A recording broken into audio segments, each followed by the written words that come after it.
From Talk 910 KNEW San Francisco, this is the Armstrong and Getty Show. On the air every weekday morning from 6 until 10 a.m. Or join the conversation online. The live blog is on the Armstrong and Getty page of 910KNEW.com.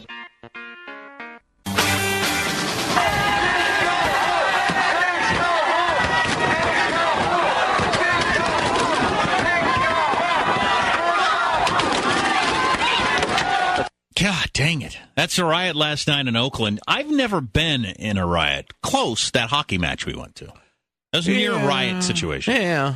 But something like we just heard, that would scare the crap out of me. KNEW News anchor Sebastian Kunz joins us live on the air. Sebastian, how are you? I'm hanging in there, guys. Good morning. Good morning to you.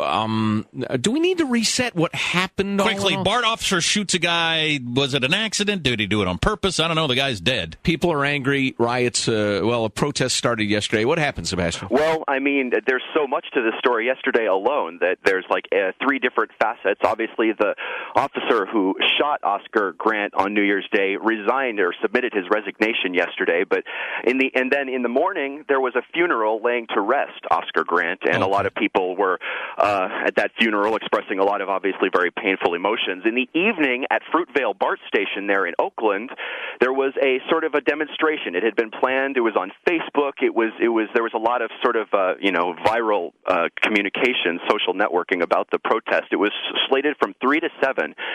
And I ended up getting there around 4:30 in the afternoon, and there was already a whole lot of media, many protesters, lots of bullhorns, and it was all peaceful. I mean, there was a lot of vocal, chanting and a lot of cheering and sometimes some jeering, but it was peaceful. There was not violence right there under the BART station. Now, the BART station itself was cordoned off. The outside gate had been pulled down, and no one was getting in. The trains were going by, and every so often you'd hear the BART train go by overhead as the people were continuing to chant and cheer and talk. But so then how did it turn from that into cars on fire and windows smashed? Well, apparently at the end of the demonstration, I was headed back to the news truck, and I hear on the police scanner that they're starting to close off the intersections that I had come, the way I had come. I realized by listening to the scanner, A, that I'm not going back the way I came. I can't just hit reverse on the GPS, and B, something else is about to go on, that they're seriously shutting down intersections, Broadway and 16th in Oakland, and Broadway and 20th. They're in downtown Oakland, and it turns out that that's when a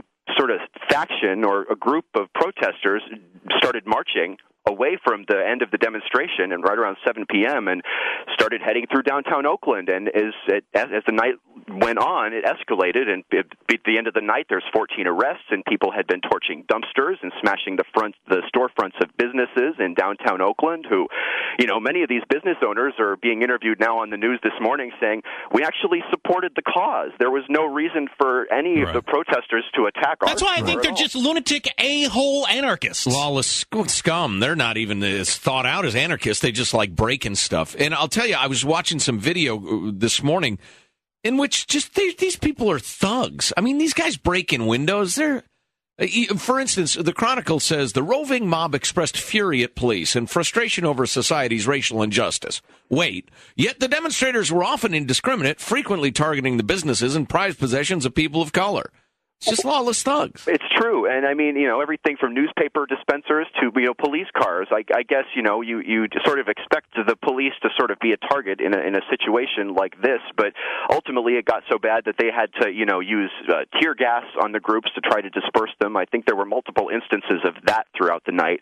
I got told this morning when I got in that maybe it was fortunate that the streets were blocked off. I couldn't even access where all of the violence was occurring, because they cordoned off the streets. There was no access to it at all, and that was intentional on the part of the police. I think a lot of it is sort of because all the video that went so viral so fast. I mean, those cell phone videos went straight to the media and straight to the internet, and everybody started emailing it to everybody else, and all of a sudden there's just this explosion of sort of a community activism. How often did you hear the chant of "No justice, no peace"? It was in and there. There were multiple chants being done. That's a favorite. It was, I think, the best one I heard was "I am Oscar Grant." Everybody sort of that actually is a pretty good chant. Maintaining a sort of solidarity with him. A lot Nice. of the protesters in the later evening were seen sort of in the position that Oscar Grant had been shot in, which is lying on the ground on their stomach with their hands behind their back. That's a nice protest. That's They're a moving. great protest. Very It's moving. a hell of a lot better protest than smashing up your local McDonald's. It's certainly a lot more, touching. It's a lot more poignant, or whatever you want to say. There's a lot more emotion connected to it than a random smashing of glass. Sebastian Kunz, our trusted KNEW News anchor. Sebastian? Glad you didn't get your head stove in. Me too, guys. Yeah, we appreciate the time very much. Thank you. We'll talk to you later. Pigs Go Home was the chant you heard on our little clip. Let's hear that clip again. Imagine standing in the middle of this. I would be scared to death.